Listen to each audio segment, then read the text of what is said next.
వచ్చి 2 ఏళ్ళు అయింది అంకుల్. మరి ఆయన పరిపాలన ఎట్లా అనిపిస్తుంది మీకు? చాలా మంచిగా ఉంది మేడం. హ్మ్. ఏం ప్రాబ్లం ఏం లేదు మాకు. అంటే అన్ని పథకాలు అందుతున్నాయా మీకు? అందుతుంది మేడం. ఏమేం పథకాలు అందినాయి ఇప్పటిదాకా? ఇప్పుడు అదేమో రాసన్ ఒకటి చేసిండు, అది దొరుకుతున్నది. ఆడోళ్ళకి ఇది చేసిండు, ఫ్రీ పాస్. మళ్ళీ ఈ దేవాలయం గురించి చేశాడు, అది నచ్చింది. మరి కేసీఆర్ ఉన్నప్పుడు రైతు రాజ్యం అన్నట్టుగా రైతు బంధు, రైతు బీమా, రైతు భరోసా లాంటి పథకాలు ఇచ్చిండు కదా మరి. ఆయన ఉన్నప్పుడు అంత ఇది లేదండి, పట్టించుకోలేడు ఆయన.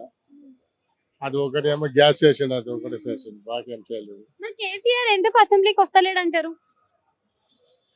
అసెంబ్లీ ఎందుకు రాడంటే ఆయన చేసిన తప్పు వల్ల ఏం వస్తుంది. తప్పు చేసిండు ఆయన?